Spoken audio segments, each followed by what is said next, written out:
Welcome to American Medicine Today. I'm Kimberly Bonati alongside Ethan Youker. We have a jam-packed show ahead. Let's get right to it. Northwestern University engineers have developed a pacemaker so tiny that it can fit inside the tip of a syringe and be injected into the body. Now joining us to discuss is John A. Rogers, Bioelectronics pioneer at Northwestern, who led the device development. Welcome to the show, John. Yeah, hey everybody. Thanks for having me. Certainly. Well, this is a fascinating device. Can you kind of walk us through what the device is, what it does, and how it was developed?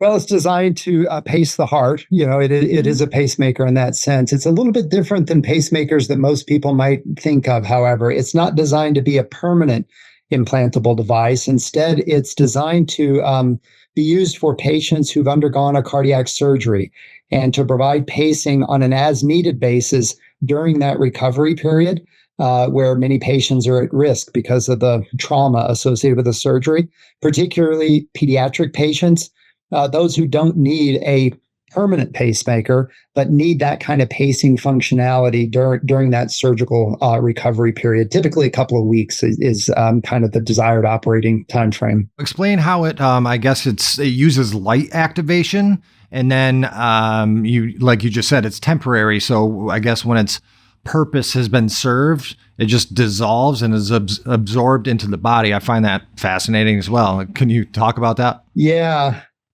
So I think there are several unique features associated with the engineering. One is, as you mentioned, it's controlled by light. So we have a small soft patch that mounts on the surface of the chest, right above the location of the heart. It contains two sort of components. One is designed to measure electrocardiogram, so we can measure the heart rate associated with the patient. If the heart rate drops below a threshold value set by a physician, then that same device activates light-emitting diodes that flash on and off. That light passes through the skin down to the depth of the body at the location where the pacemaker has been implanted, and activates it at that same rate, the same rate that the light from the LEDs is pulsing on and off. So it's light controlled, it's wireless, it's completely implantable, it's very tiny, about the size of a sesame seed is kind of the way you can think about it. The other feature is that it's self-powered. So it has an integrated galvanic cell, which is a very simple type of battery that's formed by two dissimilar metals that also establish the electrical contact of the heart. And that battery is formed by the two metals and the natural biofluids that exist, on the surface of the heart. So that's the little battery. There's a light-controlled switching element that turns that battery on and off, thereby delivering pulsatile current pulses, to the surface of the heart to control the cardiac rhythm. That's sort of the way it works. You said this controls the pacing. And then you said it's only kind of a temporary pacemaker, not a permanent pacemaker. So who would the ideal recipient be? Well, it's an interesting application. I didn't know anything about it. I'm an engineer. I'm not a medical doctor. I'm not a surgeon. But we were contacted by cardiac surgeons associated with our medical school here at Northwestern, part of a hospital system in downtown Chicago.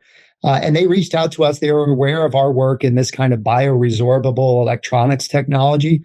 And they alerted us to the possible application of that technology for temporary pacing. So these are surgeons who do very invasive cardiac surgeries to address valve failures, structural failures in the heart. And typically that's very traumatic for the patient, as you might imagine. And as a result, there's sort of a risk to the patient during the recovery period. And because of that risk, they install at the very end of the surgery a temporary pacing lead. The problem with that approach is that ultimately the pacing functionality is not needed once the patient is recovered. They've emerged from that risk period. The pacemaker needs to be removed, and that pacing lead specifically needs to be pulled out of the patient.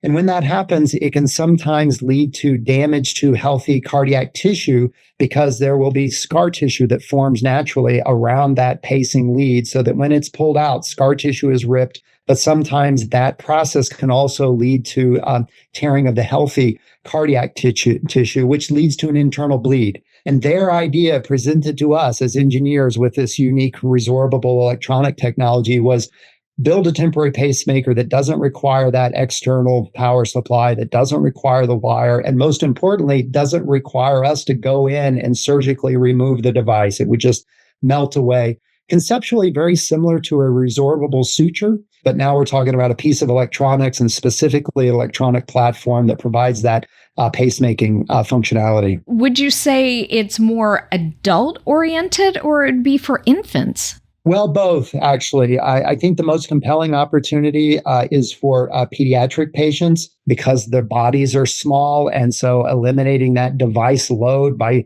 extreme miniaturization, which we were able to do here, and eliminating the risk to the fragile, small cardiac tissue in pediatric patients that's associated with removal of conventional temporary pacemakers. I think that's the most compelling, but it can be used across all age groups. And so older patients could benefit from this kind of technology as well. We're going to take a quick break. We'll be right back talking about the latest development in minuscule pacemakers after this. You are watching American Medicine Today. I went to Dr. Bonati and he went ahead and looked at my pictures. He told me, you have pain here, you have pain here. And I was like, yeah, absolutely.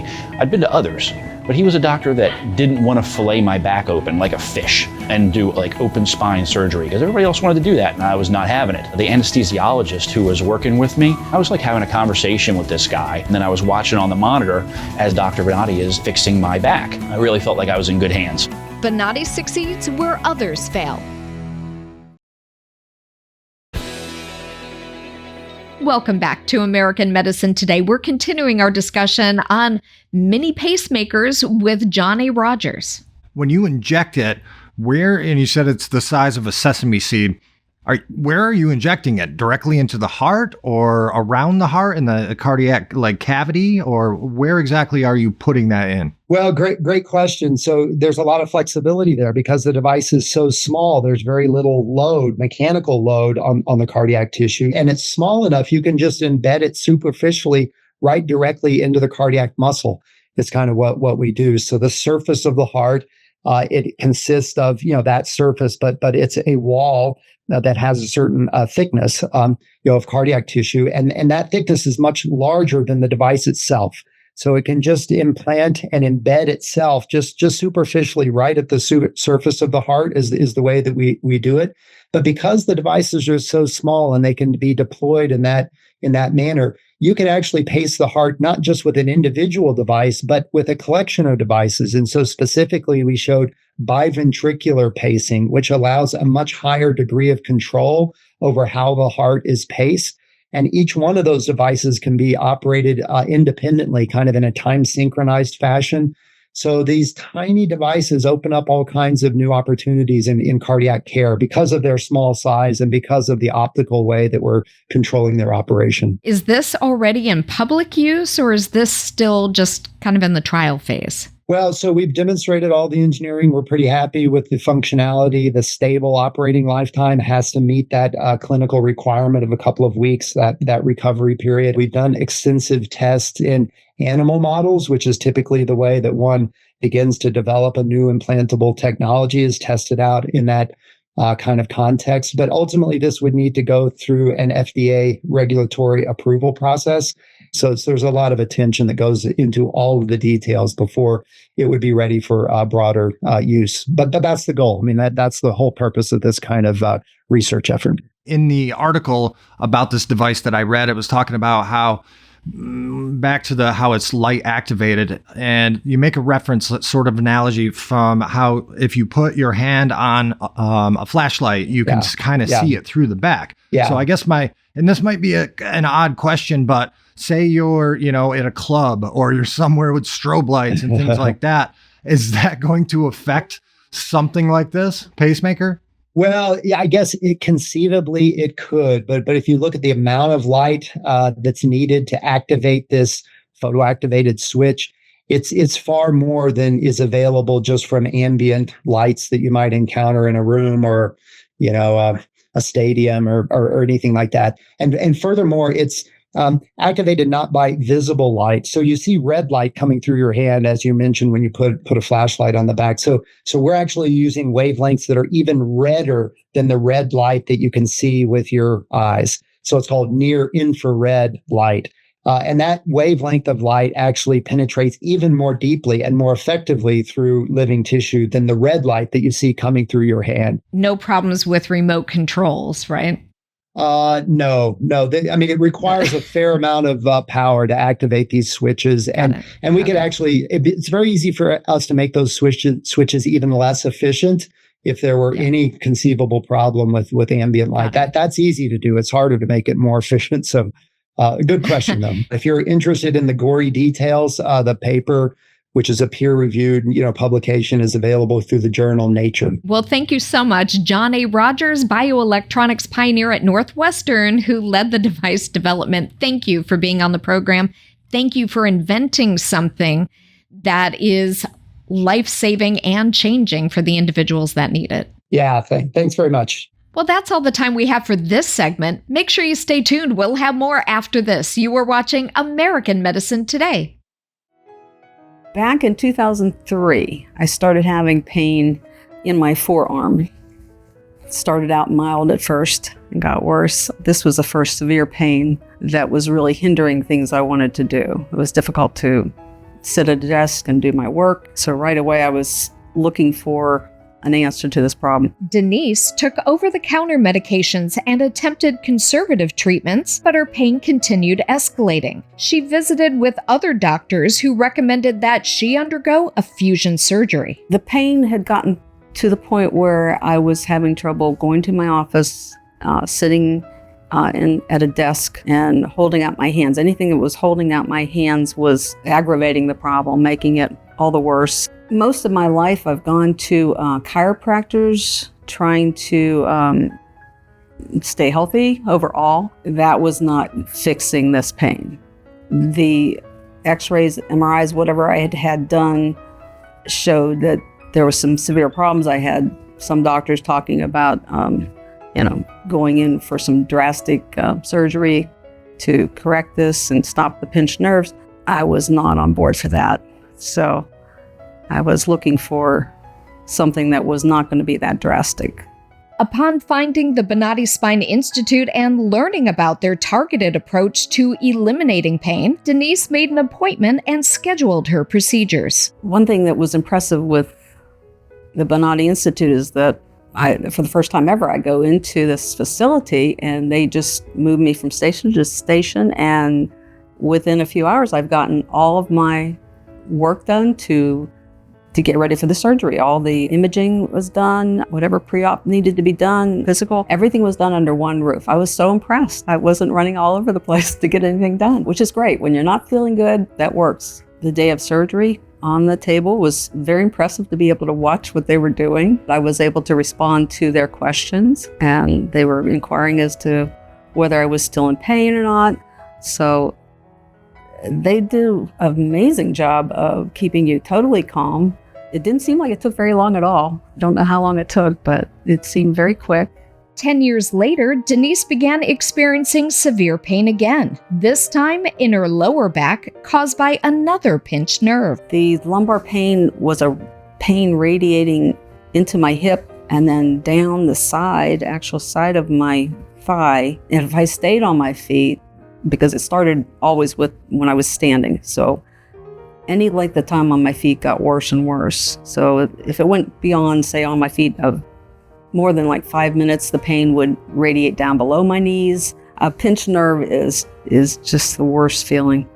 You just want it to stop. And in my case, sitting would relieve the pain for the most part. So I was doing a lot more sitting. I was just becoming sedentary. Anytime I was wanting to do something, I would have to think about how much time am I going to be on my feet? If I'm going to be on my feet for more than 5 minutes, I would actually carry this little cane device that would pop into a little chair so that I could sit down, because I knew that I would not be able to keep up with everybody. I was going to have to take a break. So it was definitely limiting what I could do with family and friends.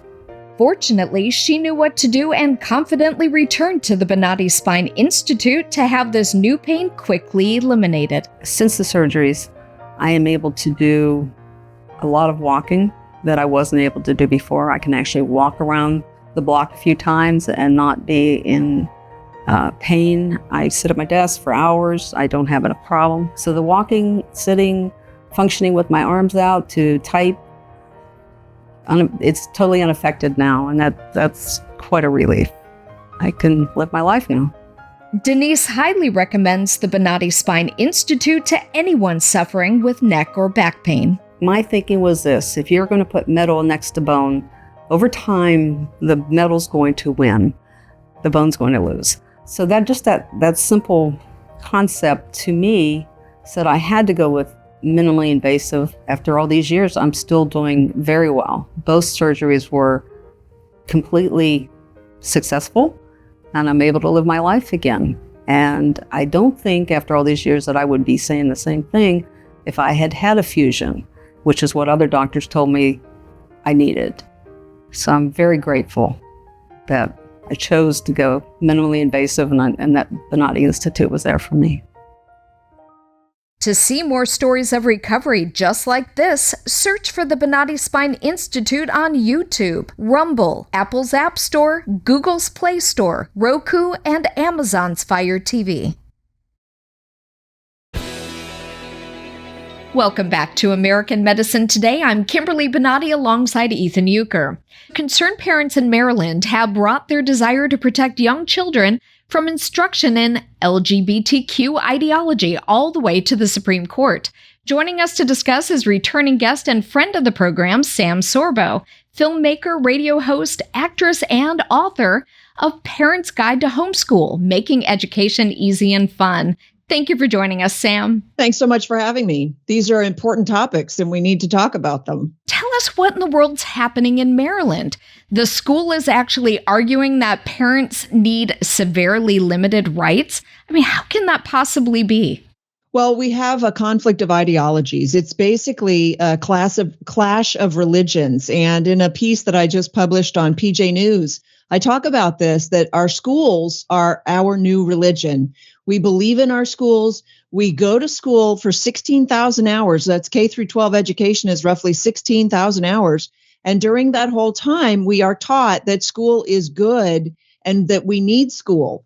And so it has actually become somewhat of a religion, but there's also the religion of leftism, of wokeness, of the LGBTQ, of pride. The good news is there was a case recently, I believe it was in Chicago, where they had forced Hinduism on the children in school. The parents sued and they won. And so now the school is on the hook for millions of dollars. But think about it. Who is actually paying that? It's us, the parents, and the non-parents even, who are now on the hook for the things that these ideological zealots are enacting on our children, and it's time that it stop. I'm all for learning about other religions. I mean, that was one of the things that I studied mainly in college, but, learning about other cultures and religions, there's absolutely nothing wrong with that. So, how are they forcing some of this stuff on students? And then also my second point is if parents decide to opt out, as they say, which means, as it sounds like, I don't want my kid learning about this stuff. A lot of the schools are saying that it's too much to manage if children want to opt out, which makes zero sense. So what are your thoughts on that? Well, okay, let's talk about religion and instead substitute in sex. Well, okay. I think that it's healthy for children to learn about sex when they're adults. Mm-hmm. If you want to teach a 5-year-old about sex, there is something wrong with you. And so we can sort of take that and look at religion in a similar light, that there is an aptitude that a child attains with age, with maturity, where they can consider alternate opinions and things. But at the very young ages that these people are talking about, it's simply too young.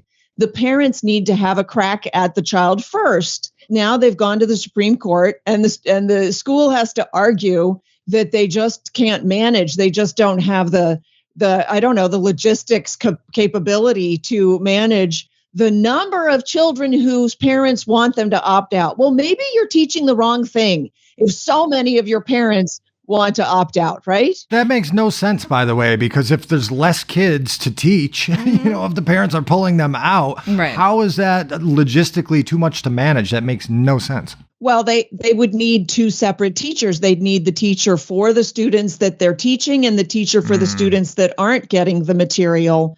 And so that's their argument. I mean, they couch it in some logistical nightmare, but you're right. It sort of doesn't make sense because they have charge of the children for the full day anyway. But this is what I really want to wake people up to. There's a young woman who recently graduated in Connecticut and got into college, and she is now trying to learn to read. All the times that parents have sued the schools for failing to teach their children to read, the courts have found in favor of the schools. In other words, it's not the school's responsibility to teach your child anything. Write, arithmetic. I mean, isn't that? It's not the responsibility of the schools. The schools actually say it's not our responsibility, but we're going to do whatever we want to your children, and you don't get to tell us what to do. I hope that the Supreme Court is looking at it from that angle and understanding that there's a tremendous conflict here. On the one hand, they have supreme authority. On the other hand, they have absolutely no responsibility. I don't think that that's a tenable situation. How does that work? If they can't read, how are they able to do all the testing that's required through the educational system? Well, there are programs that will read everything to you, and that's what this young woman used. But she actually never learned to figure out what letters meant. But at this point, she's pretty upset because she's at the college level. There's another story, a class valedictorian in the city of Detroit who went to the University of Michigan. She was class valedictorian. She had to get a tutor for her remedial math class. The schools are not accomplishing education. And the sooner that we admit that to ourselves and get my book, Parents' Guide to Homeschool, the better off your children will be, because we are expecting something that they are not delivering. And we have to take a step back and go, they aren't delivering the thing that they promised. We're going to take a quick break. We'll be right back with Sam Sorbo after this. You are watching American Medicine Today. Don't be screwed by lesser spine institutes who bait you with minimally invasive procedures, then switch to screws, rods, disc replacements, and hardware. At Bonati, no metal hardware fusions are ever used. Bonati invented the precise tools necessary to minimize surgery, scarring, anesthesia, and recovery. So successful are the Bonati Spine Procedures, they consistently reflect 98.75% patient satisfaction. Over half our patients have suffered from failed back and neck surgeries at other facilities. Bonati succeeds where others fail. Welcome back to American Medicine Today. We're continuing our discussion with special guest Sam Sorbo. Why is homeschooling just far superior? And to add on to that point, how many families realistically have the time and energy to homeschool their children? You know, in this economy, most households require both parents to be working. So, you know, how are they going to find time to homeschool their kids? So, Ethan, I love your double-tiered questions. Because I start to ask and then I think of another one. Right, exactly. Yeah. Well, first of all, education is accomplished via the curiosity of the child. When you submit a child into an institution, that institution shuts down the curiosity of the child and deadens the engine that creates the learning pathways for the child. That's child abuse. That's why I'm against schools. But when the child stays home and has the love of both parents at home, that initiates the education of the child. And the job of the parent really is to ignite that curiosity and then get out of the way. There is a matter of child care, right? But the education of the child takes maybe an hour of the parent's time every day, maybe 2. And maybe at some point, 3 hours on a day, but it is not a full day. So what we struggle with is prioritizing family over money. And the reason that we struggle with that is because we went to school, and in school we were taught college prep and career readiness as a mantra, college prep and career readiness. And what that boils down to is love of money. And that's why school choice is winning, because parents want the money. They don't look at the consequences of getting the check in the mail. They're not examining that. Keep your children home. The school has to form a wedge between the child and the parent. It's inevitable. It can't help it. When you drop your child off at school, You are ceding your authority. You're saying to the child, I don't know. They know better than I do. So the first time they challenge your authority, you've already lost. And then you wonder why your children are rebelling against you. It's because you gave up your authority when you sent them to school. It's so sad, this entire indoctrination camp that they've turned the education system into, and the fact that they're exposing these young kids to porn and they're saying it's education. It's just a sickening. It's child abuse. It is. It's child abuse. And now, dare I say it, we have a government that is purchasing children from their parents in the guise of, we're going to help you educate your child. That's human trafficking. Folks, this is serious stuff. Yeah, our children's souls are on the line. Thank you. Yeah. Well, thank you so much, Sam Sorbo, for being on the program. Filmmaker, radio host, actress, author of Parents Guide to Homeschool, making education fun and easy. Yes, indeed. And thank you so much for sharing your insight with all of our viewers. Thank you so much for having me. SorboStudios.com. Well, that's all the time we have for this episode of American Medicine Today. If you would like to see previous episodes, add American Medicine Today to your favorite streaming apps. If you have any comments or questions, contact us at the numbers below. Or you can tweet at Dr. Bonati using the hashtag American Medicine Today or hashtag AMT. We would like to hear from you.